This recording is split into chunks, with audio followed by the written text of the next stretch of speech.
Halo semua, di video kali ini, aku mau membedah habis alur cerita film Doctor Strange in the Multiverse of Madness 2022. Secara pribadi, aku sangat menikmati kekacauan dimensi di film ini. Menurutku, ini salah satu karya terbaik MCU di fase 4. Petualanganku dimulai dengan adegan yang langsung memacu adrenalin. Dimensi bernama Gap Junction, varian diriku dari semesta lain bernama Stephen Strange, sedang melarikan diri bersama gadis muda bernama Mamalika Chavez.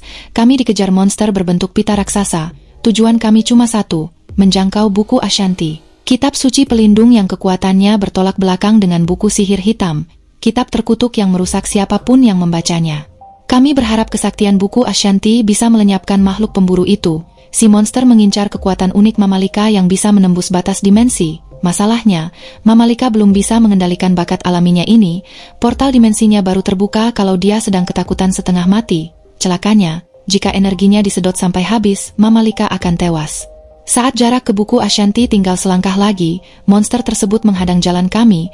Karena posisi Stephen Strange sudah terdesak, ia mengambil keputusan ekstrim, menyerap paksa energi Mamalika agar ia bisa mengendalikannya. Ya, persis seperti analogi kejam yang pernah kuucapkan di film Spider-Man No Way Home. Terkadang, dalam kalkulasi besar semesta, mengorbankan satu nyawa jauh lebih berharga demi menyelamatkan seluruh peradaban dimensi. Meski Mamalika sempat mencoba nekat meraih buku Ashanti, monster itu keburu mencengkeramnya. Di puncak rasa takutnya yang luar biasa, portal dimensi tak sengaja jebol. Tubuh Mamalika tersedot masuk, menyeret jasad Stephen Strange yang sudah sekarat. Tepat setelah kejadian traumatis itu, aku, Doctor Strange versi semesta utama, terbangun di atas tempat tidur dengan napas terengah-engah. Setelah mencoba mengabaikan mimpi aneh tersebut, aku langsung bersiap-siap menghadiri hari pernikahan Tina, mantan kekasihku. Di lokasi resepsi, aku bertemu mantan rekan kerjaku, Dr. Nico. Terungkap fakta pahit bahwa dia juga korban yang sempat lenyap selama 5 tahun akibat jentikan Thanos, persis sepertiku. Meskipun pernikahan Tina berjalan lancar, duka di hatiku tidak bisa kusembunyikan. Di akhir acara, aku menghampiri Tina untuk mengungkapkan penyesalanku tentang hubungan kami yang kandas. Respons Tina sangat menohok. Dia bilang kami tidak akan pernah berhasil karena aku egois dan selalu ingin memegang kendali penuh.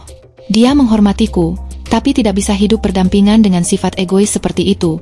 Tina menegaskan dia sudah bahagia dengan jalannya sekarang, dan aku pun terpaksa berbohong dengan mengatakan aku juga bahagia. Mendadak terdengar suara dentuman keras dari arah jalan raya. Dari balkon gedung, aku melihat kepanikan luar biasa. Tanpa pikir panjang, aku langsung merapal sihir untuk berganti kostum tempur andalanku dan melompat ke pusat kekacauan. Di sana, aku melihat sesosok monster kasat mata sedang mengamuk mengejar seorang gadis remaja. Begitu mantra pelindungnya pecah, wujud aslinya kelihatan. Dia adalah Gargan, monster gurita raksasa dengan mata satu dan banyak tentakel. Menggunakan bantuan jubah merah kesayanganku, aku berhasil menyambar gadis itu. Detik itu juga, aku menyadari bahwa dia adalah gadis yang sama persis dengan yang ada di mimpiku. Beruntung, Wangsang penyihir agung datang tepat waktu untuk membantu pertarungan. Akhirnya, aku berhasil menyudahi perlawanan makhluk itu dengan menusukkan tiang lampu jalan tepat ke bola matanya yang besar, sadis, tapi efektif.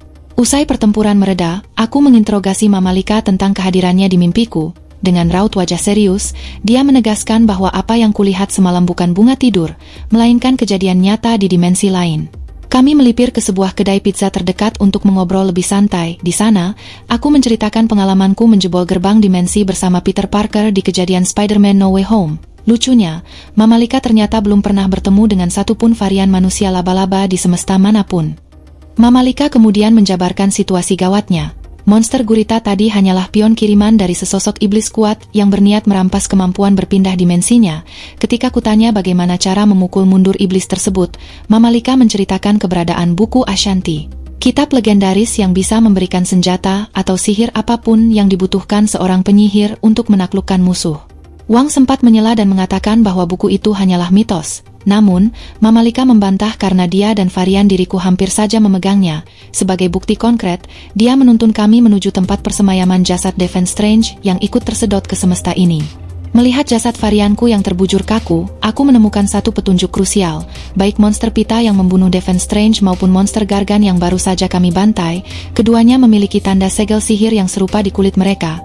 Ini bukan sihir penyihir biasa, melainkan sihir hitam milik penyihir wanita. Layar kemudian berpindah ke kehidupan damai Wenda yang sedang asyik menyiapkan hidangan manis bersama kedua buah hatinya di sebuah rumah yang hangat. Namun, kebahagiaan itu langsung sirna. Itu semua hanya delusi mimpi. Kita tahu sendiri, pasca kejadian di WandaVision, Wanda mengalami depresi berat akibat kehilangan Vision yang tewas di tangan Thanos. Rasa kehilangan itu membuatnya lepas kendali hingga menciptakan realitas palsu di kota Westview untuk memuaskan egonya hidup bersama Vision serta dua anak imajinasinya, Bill dan Tom. Namun pada akhirnya, dia harus merelakan dunia fantasi itu runtuh setelah sadar bahwa kebahagiaannya telah mengorbankan warga sipil yang tidak berdosa. Sesaat setelah dia membuka mata dari lamunannya, aku muncul di pekarangan rumahnya. Awalnya, Wanda mengira aku datang untuk menghakiminya atas dosa di Westview. Namun, aku meyakinkannya bahwa aku menghargai usahanya yang sudah mau membereskan kekacauan itu. Aku datang murni untuk berkonsultasi mengenai ilmu multiverse, lalu menceritakan tentang seseorang yang sedang diburu oleh entitas kegelapan. Dengan nada bersahabat, Wanda langsung menawarkan diri agar Mamalika dititipkan di rumahnya saja supaya aman dalam penjagaannya. Disinilah instingku mulai curiga setengah mati. Wanda langsung menyebut nama Mamalika. Padahal sejak awal obrolan, aku sama sekali belum pernah membocorkan nama gadis itu kepadanya. Menyadari kedoknya sudah jebol, Wanda akhirnya menunjukkan wajah aslinya yang mengerikan. Dialah dalang dibalik semua teror ini. Menggunakan kekuatan terkutuk dari buku sihir hitam, dia mengirim monster-monster itu demi merebut paksa kekuatan Mamalika agar dia bisa menetap selamanya di semesta lain bersama kedua putranya. Dengan tatapan dingin, Wanda memberiku ultimatum terakhir. Serahkan Mamalika secara baik-baik sebelum matahari terbenam. Jika aku keras kepala, maka penyihir terkuat Scarlet Witch yang akan datang sendiri untuk meratakan Kamar Taj dengan tanah. Menghadapi ancaman perang terbuka ini, seluruh penyihir di Kamar Taj langsung bersatu memperkuat perisai gaib dan barisan pertahanan demi menyambut kedatangan Wanda. Dan benar saja, begitu Wanda tiba dengan aura merahnya yang mengintimidasi, aku mencoba maju ke depan untuk membujuknya agar menghentikan kegilaan ini. Namun bukannya mundur, Wanda justru membalas dengan sebuah tawaran manipulatif yang sangat menggiurkan. Jika aku mau menyerahkan Mamalika tanpa perlawanan, dia berjanji akan menggunakan sihirnya untuk membuangku ke sebuah semesta indah di mana aku bisa hidup bahagia selamanya bersanding dengan Tina. Tawarannya menggiurkan, tapi jelas aku langsung menolak mentah-mentah kesepakatan gila dari Wanda itu. Karena negosiasi gagal, Wanda langsung melancarkan serangan brutal. Dia memanipulasi pikiran salah satu penyihir kami, menerornya hingga ketakutan, lalu memanfaatkannya untuk merusak barisan pertahanan. Begitu perisai pelindung Kamar Taj retak, Wanda menerobos masuk tanpa ampun. Banyak penyihir berguguran saat Wanda memorak-porandakan Kamar Taj demi mengejar kami yang terdesak mundur ke dalam kuil.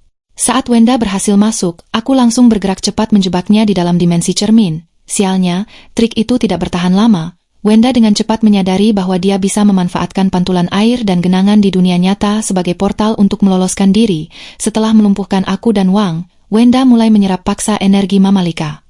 Di tengah kepanikan dan rasa takut yang memuncak, portal multiverse Mamalika kembali terbuka secara tidak sengaja. Tanpa pikir panjang, aku langsung menyambar Mamalika dan melompat bersamanya ke dalam portal tersebut, melintasi berbagai dimensi aneh sebelum akhirnya terdampar di kota New York versi semesta lain.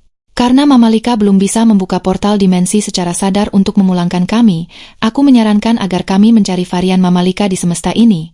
Namun, Mamalika mengungkapkan fakta mengejutkan bahwa dirinya tidak memiliki varian di semesta manapun. Dia satu-satunya di seluruh multiverse. Akhirnya, kami memutuskan untuk mencari varian diriku, Dr. Strange, di semesta baru ini. Melanjutkan perjalanan, kami melewati sebuah tempat unik bernama Memory Lane, jasa penyedia layanan yang bisa memutar ulang memori masa lalu. Di sana, memoriku otomatis berputar, menampilkan momen makan malam romantisku bersama Tina di mana dia menghadiahkan jam tangan kuno yang selalu kupakai. Sementara itu, Mamalika juga terpaksa melihat kembali memori masa lalunya yang traumatis. Hari terakhir dia melihat kedua ibunya sebelum mereka terlempar ke semesta lain akibat Mamalika kecil ketakutan oleh seekor lebah dan tak sengaja membuka portal untuk pertama kali. Mamalika mengira mereka sudah tewas, tapi aku mencoba membesarkan hatinya. Aku bilang, jika kedua ibunya sekuat dirinya, mereka pasti tahu cara bertahan hidup di luar sana. Kami akhirnya tiba di kuil Santum Santorum semesta ini, namun harus menerima kenyataan pahit bahwa varian diriku di sini sudah gugur sebagai pahlawan saat bertempur melawan Thanos. Di sana, kami justru disambut oleh kepala kuil yang baru, Baron Karl Modoh. Di semesta utamaku, Modoh sangat membenciku karena aku sering melanggar hukum alam demi menyelamatkan bumi. Dia bahkan mendedikasikan hidupnya untuk menghabisiku. Namun, Modoh di semesta ini justru menyambutku dengan pelukan hangat seolah sudah menduga hari ini akan datang. Di dalam kuil, aku menceritakan ancaman Wenda yang menggunakan buku sihir hitam untuk memburu Mamalika. Modoh kemudian memperingatkan bahwa bahaya buku sihir hitam jauh lebih mengerikan dari sekadar mengirim monster. Kitab terkutuk itu bisa membuat Wenda melakukan ritual dreamwalking, proyeksi kesadaran untuk merasuki tubuh varian dirinya di semesta lain secara ilegal. Mendengar penjelasanku, Modoh bukannya membantu malah menyuguhkan teh yang ternyata sudah diberi obat bius. Sebelum kesadaranku hilang, Modoh berbisik bahwa ancaman terbesar bagi semesta ini bukanlah Wenda, melainkan diriku sendiri. Sementara kami tak sadarkan diri, di semesta utama Wenda sudah memulai ritual dreamwalking dan berhasil mengendalikan tubuh variannya untuk memburu Mamalika. Namun, langkah Wenda sempat terhenti sejenak ketika anak-anaknya di semesta itu datang dan menyanyikan lagu tentang es krim kesukaan mereka. Saat kesadaran Wenda sedang berkelana di semesta lain, seorang penyihir kamar Taj yang selamat bernama Sarah nekat mendekati tubuh asli Wenda yang sedang melakukan ritual, mengorbankan nyawanya sendiri. Sarah menusuk dan menghancurkan buku sihir hitam fisik milik Wenda hingga meledak. Akibat rusaknya kitab tersebut, kesadaran Wenda terlempar kembali ke tubuh aslinya di semesta utama. Marah besar karena rencananya berantakan, Wenda menyandera para penyihir yang tersisa dan mengancam akan menghabisi mereka satu persatu.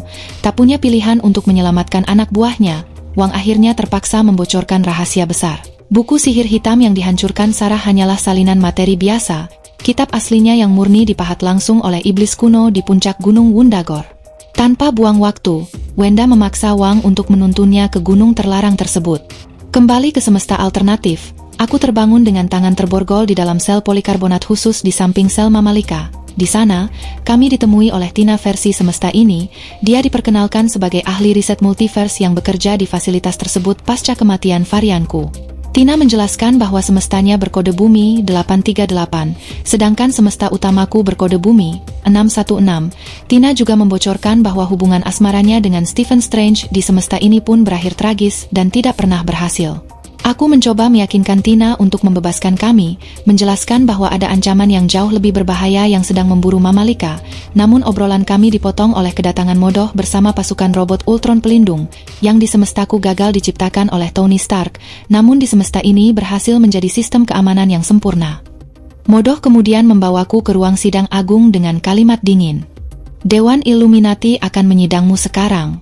Di hadapanku, anggota Dewan Illuminati diperkenalkan satu persatu. Captain Carter, varian Peggy Carter yang di semesta ini menerima serum Super Soldier menggantikan Steve Rogers. Black Bolt, pemimpin kaum Inhuman dengan kekuatan suara penghancur massal. Captain Marvel versi Maria Rambeau, sahabat Carol Danvers di semesta utama, serta Reed Richards, pria terpintar di bumi sekaligus pemimpin Fantastic Four. Richards langsung menjelaskan risiko besar dari kehadiranku di semesta mereka. Jika aku meninggalkan jejak energi atau pengaruh yang terlalu besar di realitas mereka, hal itu bisa memicu inkursi, bencana tabrakan antar dimensi yang akan mengikis batasan dua semesta dan menghancurkan salah satu atau kedua semesta tersebut tanpa sisa. Peggy Carter menambahkan bahwa varian diriku di bumi 838 sebenarnya adalah pencipta Dewan Illuminati ini. Dia sengaja mendirikan dewan ini karena percaya bahwa harus ada pihak yang berani mengambil keputusan-keputusan kejam dan sulit demi menyelamatkan kestabilan multiverse, keputusan yang tidak akan berani diambil oleh orang biasa. Dewan Illuminati berkumpul lengkap dan pemimpin mereka, Profesor X, Charles Xavier, menjelaskan bahwa diriku di semesta ini sangat egois. Demi mengalahkan Thanos sendirian, dia nekat menggunakan sihir terlarang hingga memicu inkursi yang membahayakan seluruh superhero dan keseimbangan dimensi. Aku mencoba memperingatkan mereka bahwa ada ancaman yang jauh lebih mendesak sekarang. Wenda sedang melakukan dreamwalking dan akan segera mengobrak-abrik tempat ini demi merebut Mamalika. Sayangnya, kesombongan membutakan mereka. Para superhero ini meremehkan Wenda dan merasa bisa mengalahkannya dengan mudah. Sementara itu, di semesta utama, Bumi 616, Wenda dan Wang akhirnya tiba di puncak gunung Wundagore. Beberapa monster penjaga raksasa tiba-tiba muncul dan mengepung mereka. Bukannya menyerang, monster-monster kuno itu justru berlutut memberikan penghormatan kepada Wenda sebagai ratu baru mereka, agar ritualnya tidak diganggu. Wenda mengempaskan Wang hingga terlempar jauh dari kuil, lalu memulai kembali ritual dreamwalking. Begitu kesadaran Wenda berhasil merasuki tubuh variannya di bumi 838, dia langsung bergerak cepat menyerbu markas Illuminati demi memburu Mamalika. Mengetahui ancaman tersebut, seluruh anggota Illuminati, kecuali Mordo dan Profesor X, pergi ke garis depan untuk menghadang Wenda. Di dalam ruang interogasi, Profesor X mengambil keputusan mengejutkan. Dia membisikkan kepadaku bahwa buku Ashanti yang kucari sebenarnya disimpan di markas ini. Mordo yang mendengar hal itu langsung menentang keras, pertengkaran pecah, dan Mordo yang emosi langsung menyerangku. Di tengah pergulatan, aku memanfaatkan kelengahannya untuk memakaikan borgol polikarbonat penahan sihir ke pergelangan tangan Mordo. Seketika kami berdua kehilangan kekuatan sihir, memaksa kami bertarung secara fisik demi memperebutkan kunci sel. Setelah berhasil membebaskan diri, aku langsung berlari kencang untuk menyelamatkan Mamalika. Di koridor markas, 4 superhero Illuminati mencoba bernegosiasi agar Wenda menyerah secara damai, namun Wenda yang sudah dirasuki iblis mengabaikan ucapan mereka.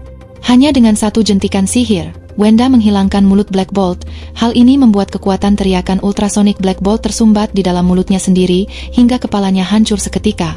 Setelah itu, Wenda mencabik-cabik tubuh elastis Reed Richards hingga tewas. Kini tersisa Captain Marvel dan Captain Carter yang maju menyerang bersama-sama. Meski dikeroyok, Wenda dengan mudah mengimbangi kekuatan mereka. Dia bahkan merebut tameng vibranium Captain Carter lalu melemparkannya hingga membelah tubuh pemiliknya sendiri. Captain Marvel kemudian mengerahkan seluruh sisa energi kosmiknya untuk menumbangkan Wenda. Namun, tekad Wenda untuk bertemu anaknya jauh lebih kuat. Dia berhasil mengungguli benturan energi tersebut dan menjatuhkan patung raksasa hingga menimbun tubuh Captain Marvel. Wenda kemudian menerobos masuk ke bagian dalam markas dan menemukan Tina yang sedang panik mencoba membebaskan Mamalika dari sel kaca. Karena sel polikarbonat itu tidak kunjung terbuka, Mamalika nekat menghantam kaca tersebut menggunakan pukulan bertenaga multiverse-nya hingga hancur. Di saat kritis, Profesor X muncul untuk membantu kami. Dia menggunakan kekuatan telepati tingkat tingginya untuk masuk ke dalam pikiran Wenda, mencoba membebaskan jiwa Wenda versi bumi, 838 yang asli dari belenggu kesadaran jahat Scarlet Witch. Sayangnya, kekuatan hitam Wenda terlalu masif. Profesor X kalah dalam pertempuran mental tersebut dan tewas di dalam dunianya sendiri dengan leher patah. Memanfaatkan momen tersebut, aku, Mamalika, dan Tina segera melarikan diri menyusuri lorong bawah tanah menuju tempat penyimpanan buku Ashanti.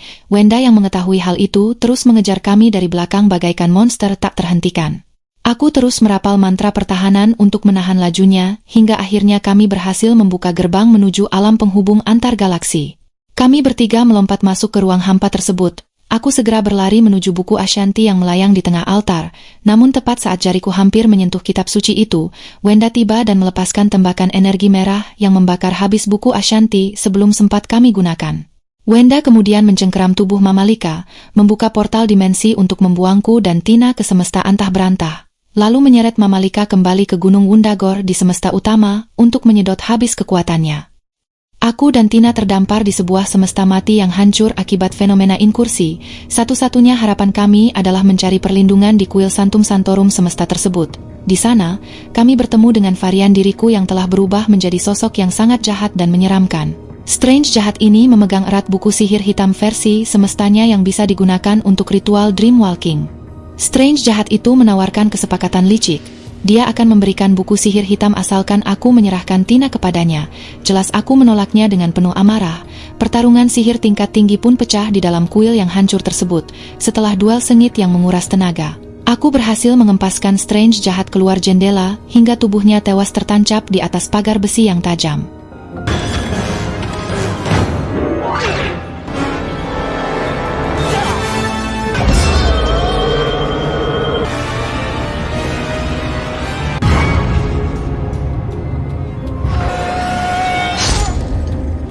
Kini, dengan buku sihir hitam di tanganku, aku harus melakukan tindakan paling gila demi menyelamatkan Mamalika di semesta utama.